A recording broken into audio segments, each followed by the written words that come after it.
Assalamualaikum warahmatullahi wabarakatuh. Pada kesempatan kali ini, kita akan belajar mengenal nama-nama Allah atau yang sering disebut dengan Asmaul Husna. Sebelum kita mulai pembelajaran, mari kita berdoa terlebih dahulu. Semoga pembelajaran kali ini dapat bermanfaat. Bismillahirrahmanirrahim. Rabbi zidni ilma warzuqni fahma. Amin ya rabbal alamin.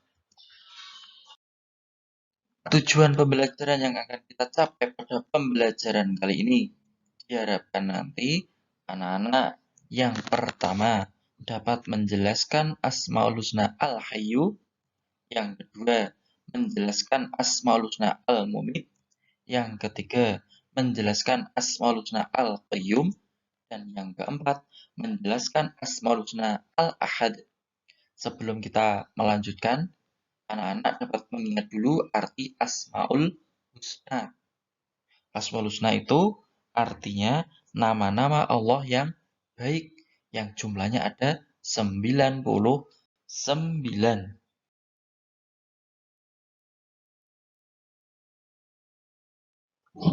Kesempatan kali ini kita hanya akan mempelajari 4 Asmaul Husna. Yang pertama yaitu Al-Mumit, artinya Maha Mematikan. Jadi Allah yang dapat mematikan semua makhluk hidup, ya, makhluk hidup ya, karena yang bisa mati itu hanya makhluk hidup. Kalau benda mati itu sudah mati. Seperti firman Allah ya. Bismillahirrahmanirrahim. Kullu nafsin dha'iqatul maut. Setiap yang bernyawa pasti akan mati. Yang bernyawa. Yang bernyawa itu siapa aja? Manusia, hewan, tumbuhan, malaikat, jin, setan. Nah, itu makhluk ciptaan Allah yang bernyawa pasti akan mati. Ya. Allah meski Allah tidak dapat, ya, tidak akan mungkin mati. Allah itu pasti akan kekal, bapak, ya, kekal.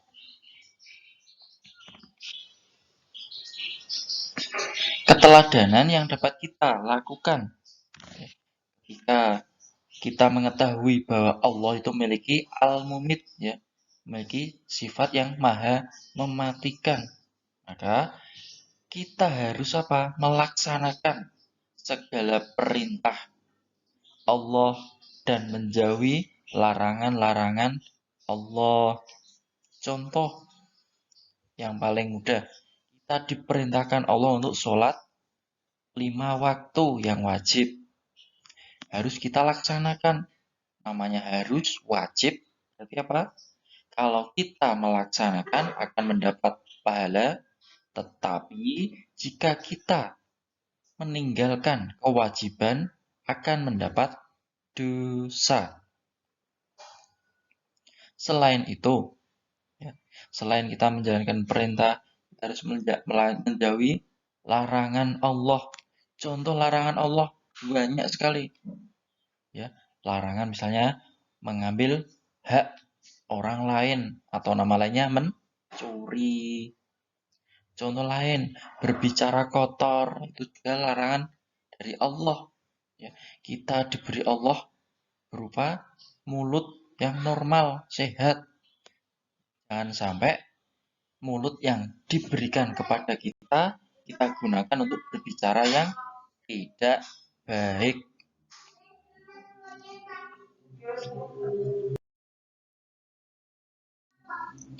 Al-Hayyu, Maha Hidup.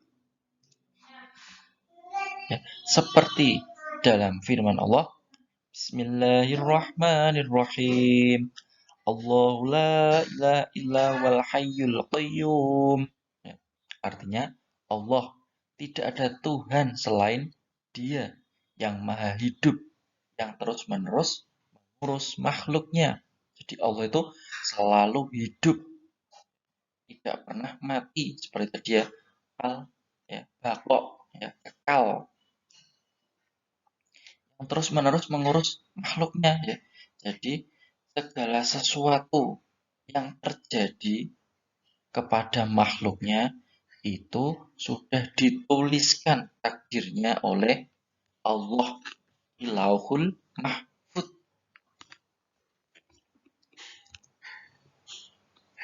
Keteladanan yang dapat kita lakukan itu memanfaatkan hidup untuk hal yang bermanfaat. Ya. Sebaik-baiknya orang itu yang bermanfaat bagi yang lain.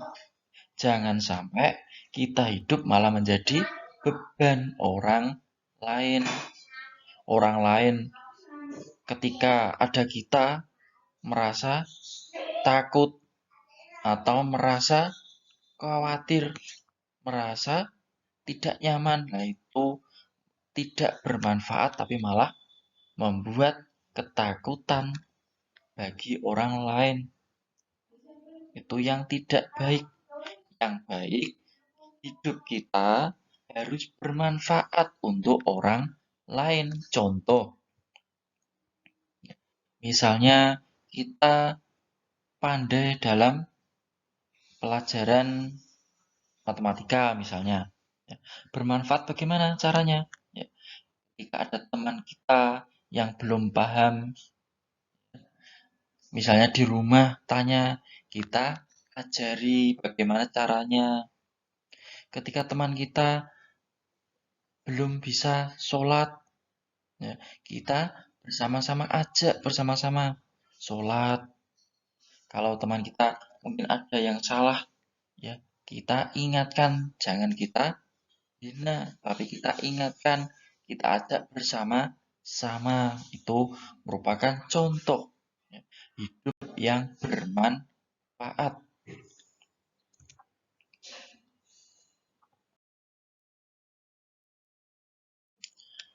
Al-Qayyum artinya maha berdiri sendiri. Allah itu tidak butuh ya, bantuan yang lain untuk dapat berdiri sendiri. Tetapi sebagai manusia, kita termasuk makhluk sosial. Makhluk sosial ini tidak dapat hidup sendiri. Ya. Harus ya, membutuhkan orang lain. Contoh paling mudah, ketika anak-anak baru lahir. Baru lahir, baru lahir biasanya pas suaranya terdengar. Nggak tertawa gitu, hahaha. Enggak. Ya, kalau bayi baru lahir pasti menangis. Oek, oek. Ada yang nangisnya, ada yang lain? Ada ya. Nanya oek, oek, oek gitu terus. Ya. Bisa seperti itu. Makan sendiri belum bisa.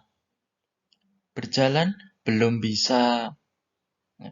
Makan harus disuapi. Pindah tempat harus digendong.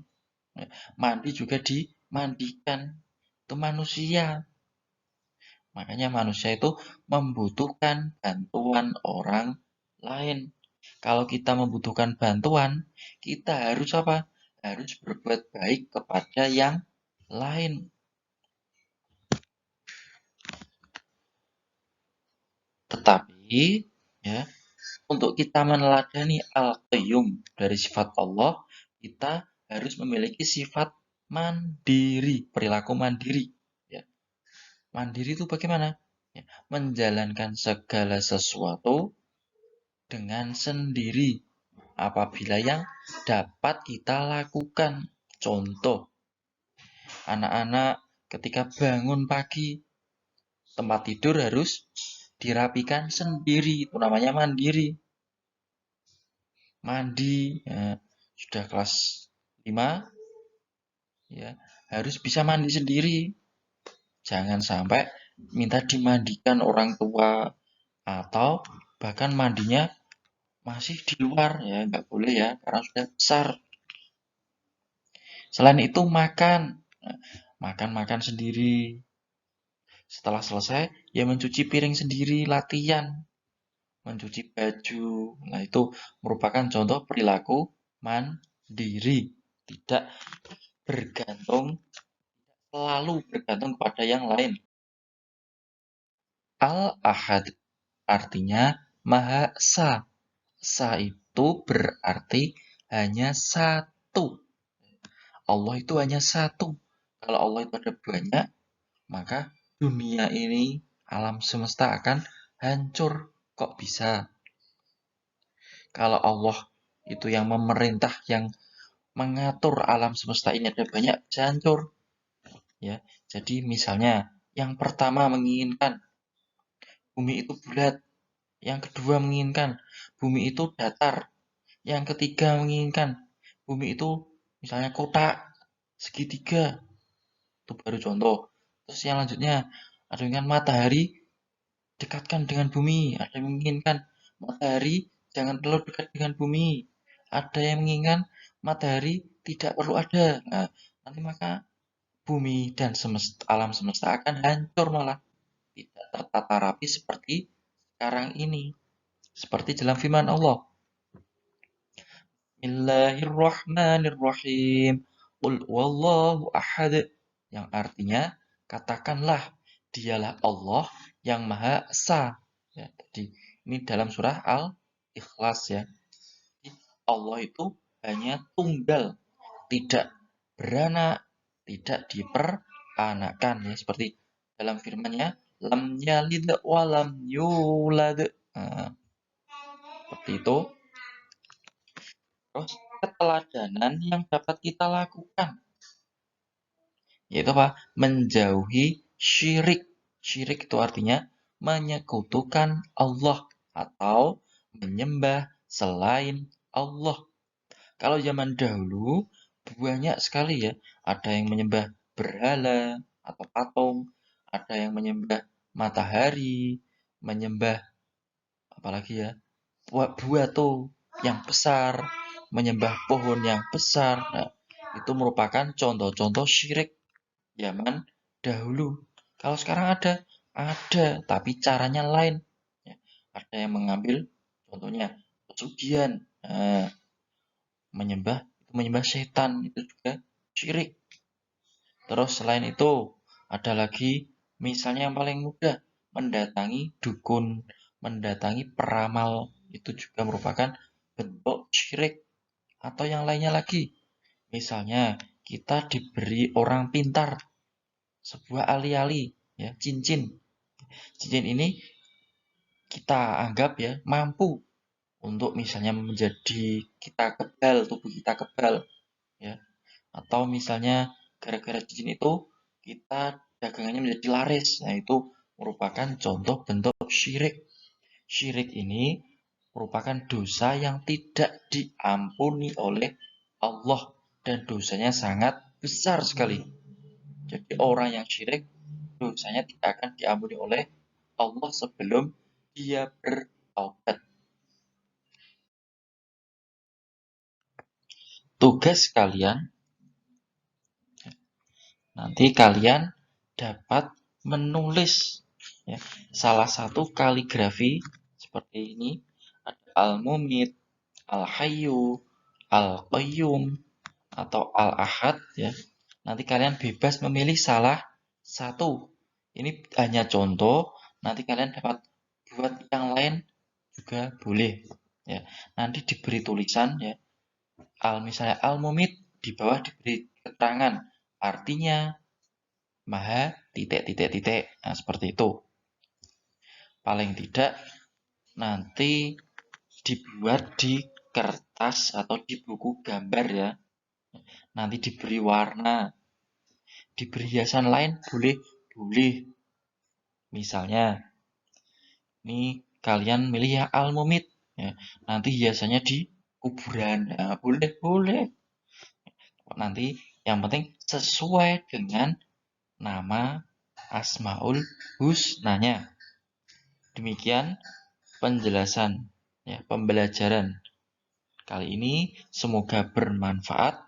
Mari kita tutup dengan bacaan Alhamdulillahirabbil alamin Wabillahi taufiq wal hidayah. Wassalamualaikum warahmatullahi wabarakatuh.